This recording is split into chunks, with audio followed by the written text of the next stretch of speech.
ये दोस्ती हम नहीं तोड़ेंगे, छोड़ेंगे गम मगर इलेक्ट्रिसिटी पढ़ा के छोड़ेंगे। So hello guys, this is here again Vijay, your physics mentor. और आज इस वीडियो में मैं इलेक्ट्रिसिटी चैप्टर को वन शॉट में पूरा रिव्यू कर देने वाला हूं, यानी कि 30 मिनट्स में सर मैं पूरे चैप्टर को यहां पर रिवाइज कर देने वाला हूं। पूरे चैप्टर को मैंने 30 मिनट्स में समराइज कर दिया है। और ये उन बच्चों के लिए one of the best solution provide होगा जिन्होंने पूरे साल इलेक्ट्रिसिटी चैप्टर को देखा ही नहीं है। तो सर उनके लिए ये बेस्ट सॉल्यूशन प्रोवाइड होगा। तो सर क्या स्टार्ट करें इस चैप्टर को? बिना देर किए स्टार्ट करते हैं सर। चार्ज के बारे में सबसे पहले हम समझते हैं कि चार्ज क्या होता है। चार्ज क्या होता है सर कि जब एक कोई एटम है, इस एटम में नंबर ऑफ प्रोटॉन और number of electron sir equal होते हैं। तो नंबर ऑफ प्रोटॉन्स और नंबर ऑफ इलेक्ट्रॉन्स के जो नंबर होते हैं वो दोनों इक्वल होते हैं। तो ये इलेक्ट्रिकली न्यूट्रल होता है, क्योंकि प्रोटॉन पर जो चार्ज होता है वो पॉजिटिव कितना होता है सर,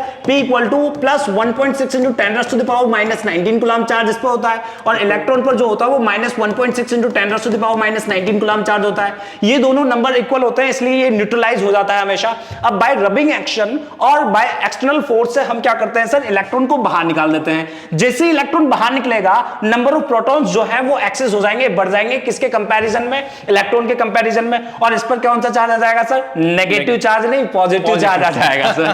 पॉजिटिव चार्ज आ जाएगा, ऊपर पॉजिटिव चार्ज का फॉर्मेशन हो जाता है और पॉजिटिव चार्ज इस पर आ जाता है सर। और अगर मान लीजिए कि मैं ऐसा कुछ हो कि ये जो है आपका यहां पर प्रोटॉन न्यूक्लियस में होता है, यहां इलेक्ट्रॉन, तो मैं बाय एक्सटर्नल सोर्स से एक इलेक्ट्रॉन इसको दे देता हूं, तो यहां पर नंबर ऑफ इलेक्ट्रॉन इंक्रीज हो जाते हैं as compared to the number of proton. तो यहां पर कौन सा चार्ज आ जाता है सर? यहां पर नेगेटिव चार्ज आ जाता है। इस तरीके से ये जो एटम है ये नेगेटिवली चार्ज एटम हो जाएगा, और ये जो है आपका कौन सा हो जाएगा एटम? पॉजिटिवली चार्ज एटम हो जाएगा। सर नेगेटिव नेगेटिव जो होता है, नेगेटिव नेगेटिव और पॉजिटिव पॉजिटिव एक दूसरे को रिपेल करते हैं, यानी कि like pole repel each other और unlike pole attract each other. तो ये सर यहां पर अनलाइक पोल है, यानी कि नेगेटिव पॉजिटिव को अट्रैक्ट करता है और पॉजिटिव पॉजिटिव को रिपेल करता है। ये होता है सर चार्ज। अब सर समझते हैं चार्ज कितने होते हैं सर? दो टाइप के चार्जेस होते हैं, एक पॉजिटिव चार्ज होता है और एक नेगेटिव चार्ज होता है। एसआई यूनिट क्या होती है सर? एसआई यूनिट कूलम होती है चार्ज की। और समझते हैं क्वांटाइजेशन ऑफ चार्ज का क्वांटाइजेशन।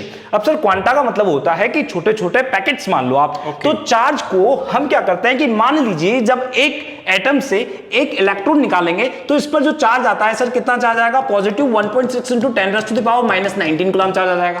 अच्छा एक और इलेक्ट्रॉन निकाल देंगे तो सर इस पर कितना आ जाएगा? इसको 2 से मल्टीप्लाई कर देंगे। अच्छा एक और इलेक्ट्रॉन निकाल देंगे तो इसको सर 3 से मल्टीप्लाई कर देंगे। अच्छा एक और इलेक्ट्रॉन निकाल देंगे तो इसको कितने? 4 से मल्टीप्लाई कर देंगे। 4 इंटू 1.6 इंटू 10⁻⁻19 कूलम चार्ज लगा देंगे। यानी कि चार्ज जितने इलेक्ट्रॉन हम इसमें से निकालते रहेंगे तो उसमें क्या होता रहेगा सर? पॉजिटिव चार्ज का एक्यूमुलेशन होता रहेगा, पॉजिटिव चार्ज बढ़ता रहेगा। तो इसे ही हम सर क्वांटाइजेशन बोलते हैं, यानी कि अलजेब्रिकली उससे सम किया जा सकता है, जोड़ा जा सकता है। और Q इक्वल टू NE लिखते हैं sir. Q equal to NE का मतलब हो गया सर कि यहां पर N यानी कि जितने नंबर ऑफ इलेक्ट्रॉन निकाले हैं वो, और उस पर जो चार्ज आ जाएगा वो इतना हो जाएगा। ठीक, जो चार्ज होता है यानी कि इलेक्ट्रॉन पर चार्ज होता है वो कितना होता है सर? 1.6 इंटू 10⁻⁻19 कूलम चार्ज होता है। यहां समझते हैं सर इलेक्ट्रिक सर्किट क्या होता है। अच्छा ये भी बता देता हूं सर मैं कि इलेक्ट्रॉन, एक कोई एटम है, अगर इस पर 1 कूलम चार्ज आ गया है तो इससे कितने इलेक्ट्रॉन निकाले गए होंगे? तो इससे कितने इलेक्ट्रॉन निकाले गए होंगे? Q इक्वल टू NE से हम निकाल लेते हैं सर। 1 कूलम चार्ज आ गया है तो Q से डिनोट करते हैं हम चार्ज को। तो 1 कूलम चार्ज इस पर आ गया है, N नंबर ऑफ इलेक्ट्रॉन से, और इलेक्ट्रॉन का जो है 1.6 इंटू 10⁻⁻19 इसकी वैल्यू होती है। तो N इक्वल टू निकाल लेंगे सर हम यहाँ पे 1/1.6 इंटू 10⁻⁻19 आ जाएगा, और सर यहाँ से आ जाएगा 6.25 इंटू 10⁻18 कूलम चार्ज। यहाँ पर 18 कूलम, सॉरी चार्ज नहीं आएगा बच्चों यार, चार्ज मैंने यहाँ पर गलती से गलत बोल दिया है। चार्ज नहीं आएगा यहाँ पर, क्या आएगा, बस चार्ज नहीं आएगा, है ना। ये क्योंकि यूनिट लेस क्वांटिटी है, यहाँ पर नंबर है, ये तो नंबर होंगे, तो 6.25 आ जाएगा सर।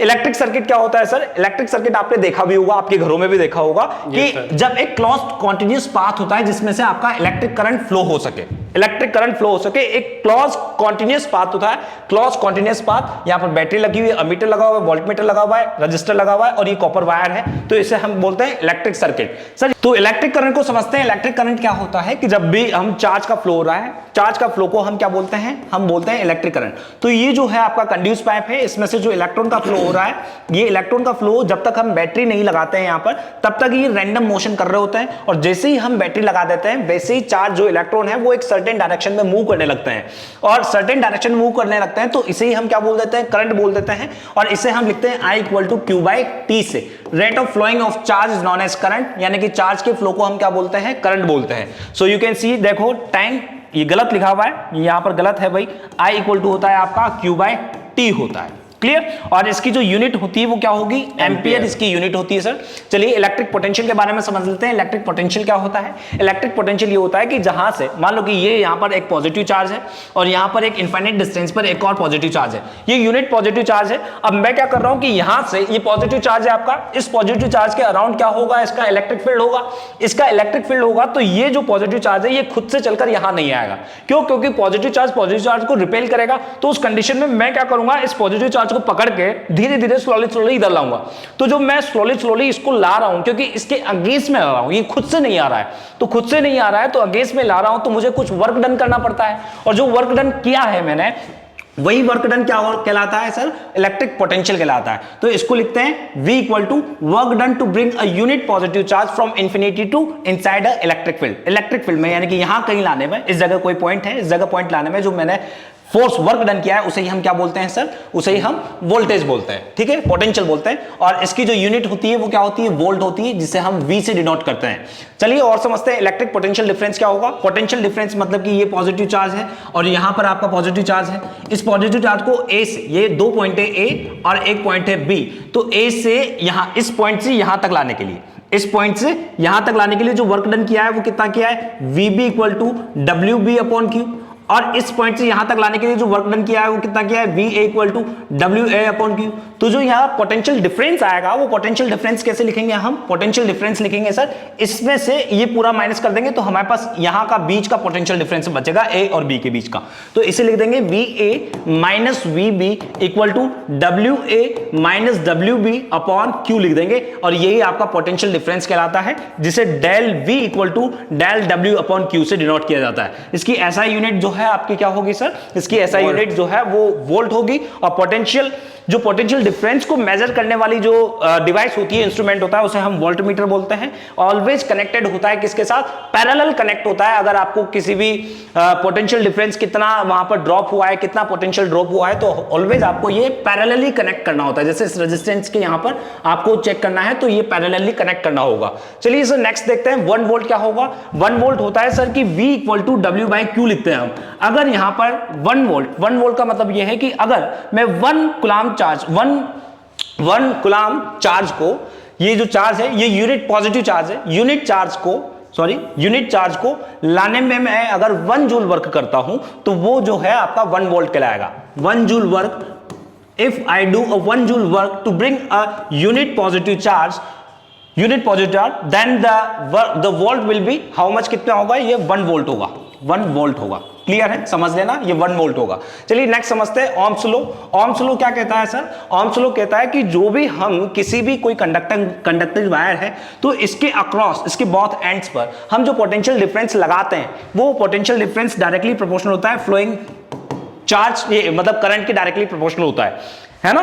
तो जो हम वायर में क्या लगा रहे हैं सर, वायर में जो पोटेंशियल डिफरेंस हम लगा रहे हैं, पोटेंशियल अप्लाई कर रहे हैं इन दोनों एंड्स पर, वो डायरेक्टली प्रोपोर्शनल किसके होता है, करंट के। इसे ही हम क्या बोलते हैं, ओम्स लॉ बोलते हैं। V is directly proportional to the I। और जब हम प्रोपोर्शनलिटी कांस्टेंट हटा देते हैं तो प्रोपोर्शनलिटी कांस्टेंट हटाते ही हम क्या लगा देंगे सर, यहां पर I लगा देंगे। ये I जो होता है, ये I होता है रेजिस्टेंस ऑफ दैट वायर जिसके अक्रॉस हमने क्या लगाया है, पोटेंशियल डिफरेंस लगाया है।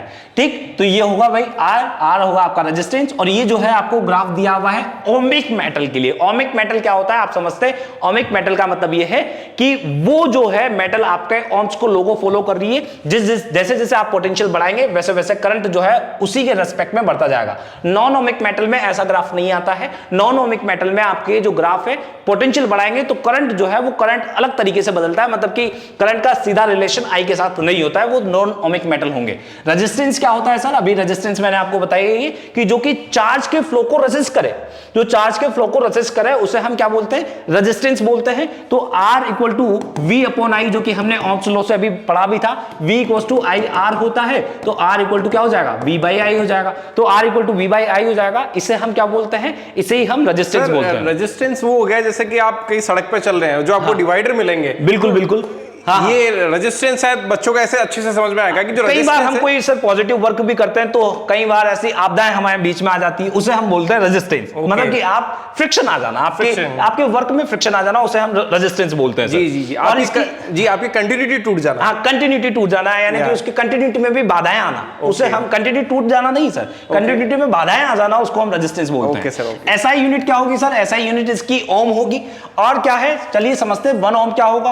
1 ohm R equal to V by I को हम लिखते हैं 1 ओम, यानी कि V अगर 1 वोल्ट अप्लाई करते हैं, हम 1 वोल्ट अप्लाई करते हैं और 1 एम्पियर का करंट जो है फ्लो होता है, तो उसका जो रेजिस्टेंस होगा उस वायर का रेजिस्टेंस कितना होगा सर? 1 ओम होगा। समझ में आ गया कि अगर मैं ये कोई वायर है, इसके अक्रॉस में क्या लगा देता हूं? पोटेंशियल डिफरेंस अप्लाई कर देता हूं और इसमें 1 एम्पियर का करंट फ्लो हो रहा है, तो इसका वायर का जो रेजिस्टेंस होगा वो 1 ओम होगा। 1 ओम रेजिस्टेंस होगा, ओम इसकी यूनिट है।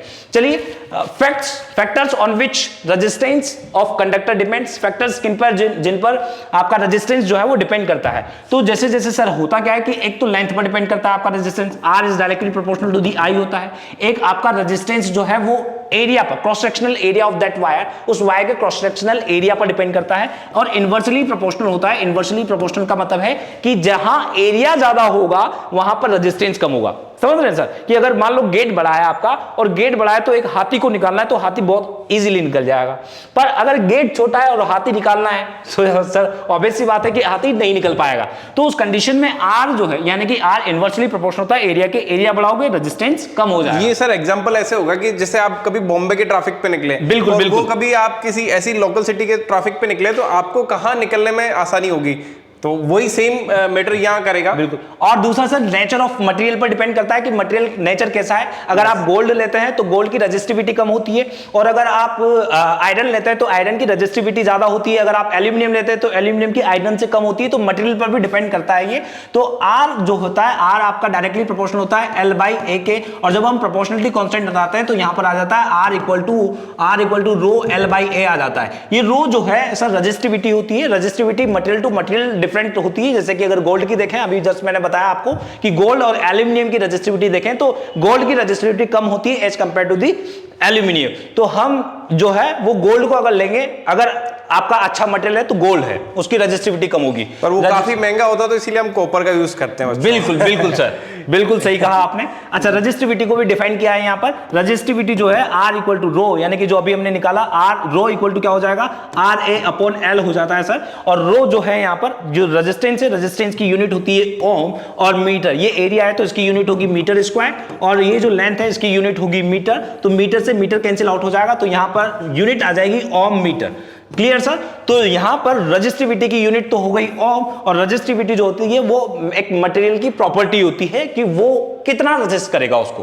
क्लियर? चलिए, रेजिस्टिविटी जो है वो डिपेंड नहीं करती लेंथ और एरिया पर, ये ध्यान रखना। Resistivity does not depend on length and area of the conductor. Resistivity depends on the material, which material we are using. समझ रहे हैं सर आप कि विच मटेरियल, कौन से मटेरियल को हम यूज कर रहे हैं उस पर डिपेंड करता है। रजिस्टर्स जो हैं वो सीरीज में और पैरेलल कनेक्ट किए जाते हैं। सर ये रजिस्टर्स होते हैं, रजिस्टर्स मतलब आप समझ चुके हैं कि जो कि फ्लो को रेसिस्ट करे। अब रजिस्टर्स को हम दो तरीके से सर कनेक्ट करते हैं, सीरीज और पैरेलल में कनेक्ट करते हैं। सीरीज कनेक्शन में क्या होता है? सीरीज कनेक्शन में इस तरीके से हम इसके लास्ट एंड को सेकंड वाले के फर्स्ट एंड से कनेक्ट कर देते हैं, फिर इसके सेकंड एंड को फर्स्ट वाले के जो दूसरा वाला है उसके फर्स्ट एंड से कनेक्ट कर देते हैं। तो इसे हम सीरीज कनेक्शन बोलते हैं। और सीरीज कनेक्शन में इस तरीके से हम बैटरी लगा देते हैं और इस तरीके से चार्ज का फ्लो हो जाता है। चार्ज का फ्लो होता है तो सर इसमें होता क्या है? इसमें करंट जो है वो सेम होता है, बाकी वोल्टेज पोटेंशियल ड्रॉप होता है वो हर रजिस्टर पे डिफरेंट पोटेंशियल ड्रॉप होता है। इस पर अलग पोटेंशियल ड्रॉप होगा, इस पर अलग पोटेंशियल ड्रॉप होगा, इस पर अलग पोटेंशियल ड्रॉप होगा, बट जो करंट है वो करंट सेम फ्लो होता है। समझ रहे हैं ना आप? रजिस्टर जो है सीरीज में कनेक्ट करेंगे तो करंट सेम फ्लो होगा, बट पोटेंशियल डिफरेंस जो है वो डिफरेंट होंगे।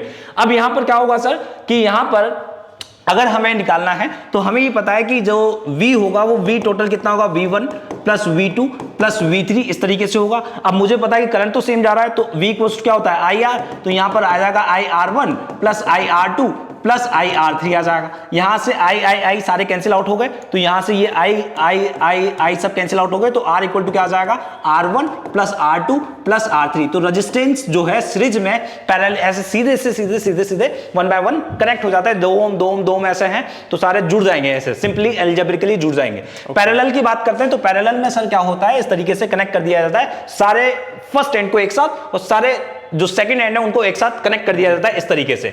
और इसमें क्या होता है सर, पैरेलल में अगर इसका एग्जांपल लेना चाहेंगे तो शादियों के अंदर जो लाइटें लगती है घरों के ऊपर, बिल्कुल तो सर उसी प्रोसेस से पैरेलल, हाँ सर बिल्कुल उसमें पैरेलल हमारे घर के जो होम अप्लायंसेस हैं वो सब भी पैरेलल ही कनेक्ट किए जाते हैं। और ये जो है पैरेलल कनेक्ट करने पर इनके पोटेंशियल जो है सभी पर सेम पोटेंशियल डिवाइड होता है, डिवाइड नहीं होता, सभी पर सेम पोटेंशियल होता है। करंट इसमें डिवाइड हो जाता है। तो यहां पर क्या लिखेंगे इसको, अगर हमें निकला है तो यहां पर करंट डिवाइड हो जाता है, करंट डिवाइड हो जाता है तो करंट को कैसे लिख देंगे, I equal to I1 plus I2 plus I3। क्यों, क्योंकि जो करंट है यहां से I जो करंट जा रहा है ये I current I1 I2 I3 में कन्वर्ट हो जाएगा और यहां आकर वापस से I में बदल जाएगा। तो जो I है वो टोटल I1 I2 I3 हो जाएगा। और यहां जो पोटेंशियल लिखेंगे हम VI लिख देंगे, इसको V अपॉन R, सॉरी इसको लिख देंगे हम V अपॉन R। यहां पर इसको हम लिख देंगे V अपॉन R और इसे लिख देंगे sir V upon R1 plus V upon R2 plus V upon R3। क्यों, क्योंकि पोटेंशियल सभी जगह सेम है। V कैंसिल आउट हो गया तो 1 upon R1 1 upon R equivalent जो होगा, इक्विवेलेंट रेजिस्टेंस होगा वो होगा 1 upon R1 plus 1 upon R2 plus 1 upon R3। ये आपका पैरेलल कॉम्बिनेशन में होगा इस तरीके से। पैरेलल कॉम्बिनेशन में रेजिस्टेंस इस तरीके से कनेक्ट होते हैं। चलिए समझते हैं advantage of parallel combination and series combination के एडवांटेजेस क्या हैं। पैरेलल कॉम्बिनेशन में क्या होता है, पैरेलल कॉम्बिनेशन में जितने भी जो, अगर मान लीजिए कि कोई एक अप्लायंस खराब भी हो गई आपकी इलेक्ट्रिक अप्लायंस, तो दूसरी इलेक्ट्रिक अप्लायंस पर कोई ऐसा लोड नहीं आता है, वो फिर भी वर्किंग में होती है। पर सीरीज कॉम्बिनेशन में ऐसा नहीं होता। सीरीज कॉम्बिनेशन में सीरीज में जुड़ती है, तो अगर मान लीजिए एक डिवाइस जो है आपकी खराब हो गई तो आगे की जो जितनी भी डिवाइसेस हैं वो वर्क करना बंद कर देगी। ऐसा सीरीज कनेक्शन में होता है। तो पैरेलल कनेक्शन जो है हमारे डोमेस्टिक अप्लायंसेस के लिए, डोमेस्टिक इलेक्ट्रिक वायरिंग में क्या होता है, हम पैरेलल कनेक्शंस करते हैं, सभी इलेक्ट्रिक अप्लायंसेस को पैरेलली कनेक्ट करते हैं। ये एडवांटेजेस है। चलिए इलेक्ट्रिक पावर के बारे में बात कर लेते हैं। इलेक्ट्रिक पावर क्या होती है, इलेक्ट्रिक पावर का मतलब ये होता है कि work, rate of doing work को हम पावर बोलते हैं। अच्छा समझना कि अगर दो बंदे हैं सर, दो बंदे हैं, मान लो एक जो बंदा है वो कुछ काम जो है वो, मान लीजिए कुछ काम है तो उस काम को करने में 5 मिनट लगाता है, और दूसरा जो बंदा है उसी काम को करने में आधा घंटा लगा देता है। समझ रहे हैं आप कि दो बंदे हैं, इन दोनों की वर्क एफिशिएंसी के बारे में सर बताना चाह रहे हैं। बिल्कुल। तो एक जो है, एक बंदा 5 मिनट में एक ही काम को कर देता है और दूसरा जो बंदा है वो आधे घंटे में उसी काम को करता है। तो उसी काम को आधे घंटे में कर रहा है तो वर्क पावर किसकी ज्यादा होगी? पावर ऑब्वियस सी बात है कि जो पहला वाला बंदा उसी काम को जो 5 मिनट में कर दे रहा है उसकी पावर ज्यादा है, वर्क एफिशिएंसी ज्यादा है उसकी।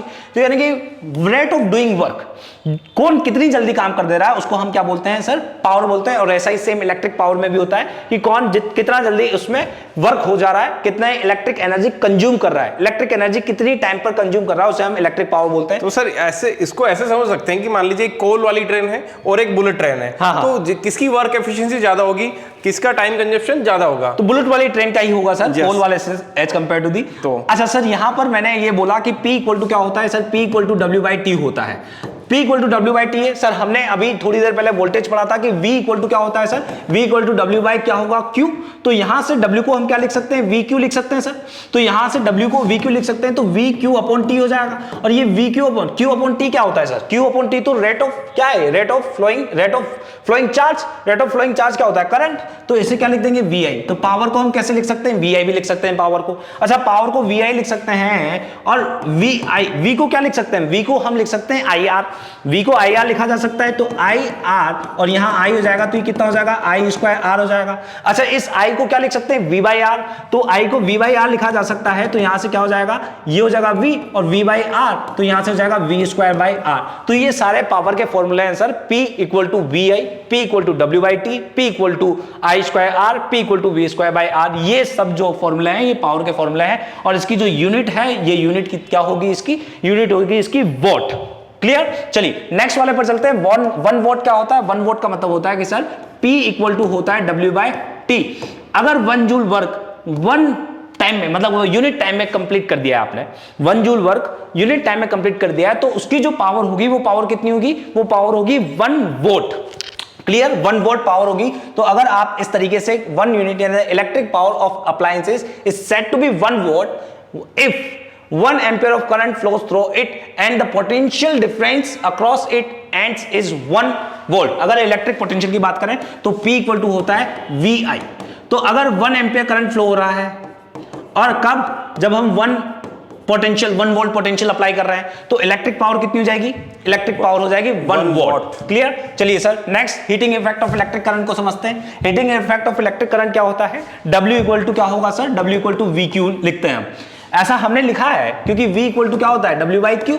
तो यहां से W इक्वल टू क्या हो जाएगा? VQ। और इसे क्या Q को क्या लिखा जा सकता है सर? Q को हम लिख सकते हैं I equal to Q by T होता है, तो Q को लिख सकते हैं हम IT। ठीक, तो यहां से क्या लिख देंगे हम? W इक्वल टू VIT लिखा जा सकता है।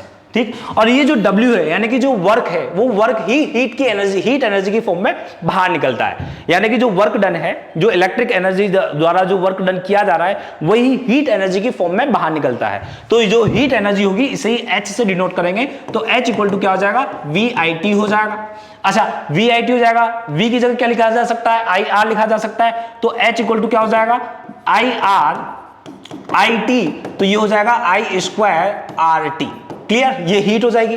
अच्छा, इसे V की फॉर्म में भी लिखा जा सकता है, तो ये होगी आपकी electric heating effect of electric current. Heating effect of electric current इस तरीके से निकालते हैं। जूल्स लॉ क्या होता है? जूल्स लॉ ऑफ हीटिंग क्या होगी? According to Joule's law of heating, heat produce in a register is directly proportional to the. अच्छा, डायरेक्टली प्रोपोर्शनल, अभी जो हमने 2 मिनट पहले ये निकाला है, कौन सा फॉर्मूला? ये वाला H वाला जो फॉर्मूला निकाला है, H equal to I square RT। तो जो हीट प्रोड्यूस होती है किसमें हीट प्रोड्यूस होती है? आपकी किसी वायर में जो हीट प्रोड्यूस होती है, वो वायर में हीट प्रोड्यूस जो है वो डायरेक्टली प्रोपोर्शनल किसके होती है? करंट के, रेजिस्टेंस के और टाइम के। कितनी देर करंट आपने उसमें फ्लो किया है, उसका रेजिस्टेंस कितना है और उसका करंट कितना फ्लो हो रहा है, उस पर डिपेंड करती है। तो H directly proportional to the I square, S directly proportional to the R और H is directly proportional to the T। So you can see here, ये है आपका जूल हीटिंग इफेक्ट और ये जो है इसकी यूनिट है। अच्छा, हम कमर्शियल यूनिट को किस में मेजर करते हैं? कमर्शियल यूनिट को हम किलोवाट हार में मेजर करते हैं। एनर्जी जो है वो एनर्जी होगी। ठीक, तो एनर्जी जो है, एनर्जी को हम किलोवाट हार में, यानी कि आप देख सकते हैं, समझ सकते हैं कि P इक्वल टू क्या होगा? P equal to W by T होता है, तो W इक्वल टू क्या हो जाएगा? W इक्वल टू PT हो जाएगा। और ये W क्या है? ये W जो है आपका इलेक्ट्रिक वर्क है, और इलेक्ट्रिक वर्क क्या है? वर्क एनर्जी है। तो ये इलेक्ट्रिक एनर्जी है E, और E को हम लिख सकते हैं PT, और P की जो यूनिट होती है वो होती है वॉट, और टाइम की यूनिट होती है जो आपकी यूनिट होती है सेकंड। लिख दो, वॉट सेकंड लिख दो आप भले से, है ना, या फिर चाहे तो आप इसको वॉट हार लिख दो, जो आपकी इच्छा है वो लिख दो। तो हमारी जो कमर्शियल यूनिट यूज होती है, जो कि हमारे घरों में यूज होती है, 1 यूनिट, उसे किलो वॉट हार में हम मेजर करते हैं। तो ये किलो वॉट हार में मेजर करते हैं। ये 1 यूनिट इक्वल टू कितना होता है? 1 किलो वॉट हार, जो हमारे 1 यूनिट आती है मीटर में। और इसे अगर आपको अच्छा, इलेक्ट्रिक अप्लायंसेस का यूज, हीटिंग इफेक्ट का कहाँ यूज किया जाता है? हीटिंग इफेक्ट का यूज जो किया जाता है, एक तो इलेक्ट्रिक केटल में किया जाता है, ओवन में किया जाता है, ऑन में किया जाता है, इलेक्ट्रिक केटल में किया जाता है, प्रेस में किया जाता है। इन सभी जगह जो है हम electric heating effect of electric current का यूज करते हैं। और जो यहां पर conversion of commercial unit of energy to SI unit, SI unit में कन्वर्ट करना है तो कैसे होगा? 1 किलोवाट को हम, किलोवाट है तो 1000 वॉट लिख देंगे और हार्स को सेकंड में कन्वर्ट कर देंगे। तो ये कितना हो गया? 3.6 × 10⁻⁶ है। 3.6 × 10⁻⁶ वॉट सेकंड में कन्वर्ट हो गया है ये। और वॉट सेकंड किसकी यूनिट है? वॉट सेकंड आपकी यूनिट है जूल, तो ये जूल हो गया है। तो 1 कमर्शियल यूनिट, यानी कि अगर हम 1 यूनिट यूज करते हैं तो 1 यूनिट पे कितनी इलेक्ट्रिकल एनर्जी यूज कर लेते हैं? 3.6 × 10⁻⁶ जूल एनर्जी यूज कर लेते हैं। तो यहां पर आपका पूरा चैप्टर जो है वो रिव्यू हो जाता है 1 शॉट में। सब कुछ आपको यहां पर समझ में आ जाता है। आई होप कि आपको समझ में आया भी होगा सब कुछ। और भाई बच्चों यार, मुझे नेक्स्ट जो है, नेक्स्ट टॉपिक जो है सर, हम नेक्स्ट टॉपिक इन्हीं का जो 1 शॉट लेने वाला है, वो 1 shot magnetic effect of electric current का लेने वाला है सर। Yes sir. उसको भी हम 30, थोड़ी बहुत स्पीड ज्यादा रही है सर। Yes sir. शायद में बहुत ज्यादा इलेक्ट्रिकल पावर से ऐसा मेरा जो एम्पियर था, मेरे जो पोटेंशियल लगाया गया, मतलब मेरे जो पोटेंशियल, मेरे अक्रॉस जो पोटेंशियल डिफरेंस लगाया गया, वो शायद ज्यादा लगा दिया गया।